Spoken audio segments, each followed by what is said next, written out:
Matthew 25:27 through 30. Then you should have invest my money with bankers, and my return I would have gotten my capital with interest. So apparently this time they had banking system. He's talking to the servant here. The master's talking to the servant. Servant pretty much, and he buried what he was given. Pretty much served no purpose to it. But he's saying you could have at least had these people make me money if you would have put it in the bank. People who often bury things, their talents and gifts, just expect other people to do it without helping with their part. They can be used. You have other people. They just need to aid them with what they're gifted. That wasn't something he's willing to do. He just squandered whatever he had until his master came back.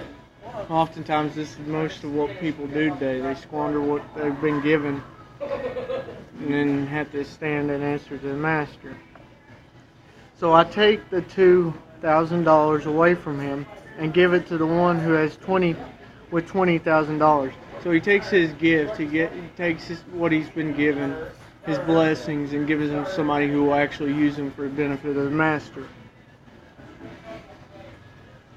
Everybody's servants of the master, whether they choose their servanthood or they reject it. This servant here rejected to serve his master. The one who had 20,000 chose to serve the master and accepted him as master and showed that through his service. The one that was not faithful rejected the master because he didn't choose to serve.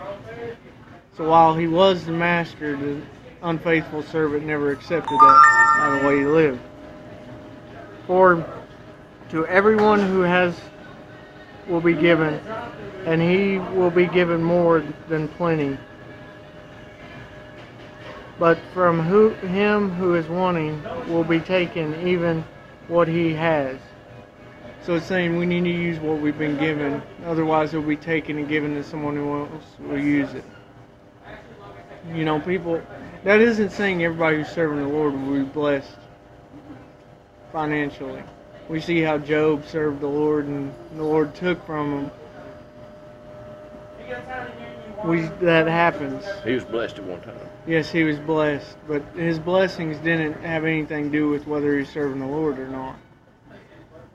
Sometimes we're given little so we can serve the Lord more with what we have and not allow what we have to become a distraction and then serve it. Because oftentimes with most people that's what happens. The more they get, the less they serve the Lord.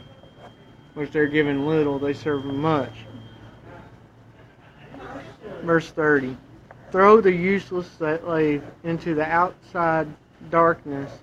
There will be weeping and grinding of teeth there. Now, when we see this as judgment, this parable, he's just pretty much throwing him out in the house. But we see that he rejected his role to the master. He decided to do what he wanted to. And ultimately it faced judgment. Those who choose not to serve the master will be the ones that face judgment. They choose to serve themselves in these times. They may know there's a master. Truly, the scripture mentions how the heart truly knows that there's a master. But they reject it and just serve after themselves. And that leads them to destruction, the rejection of the master.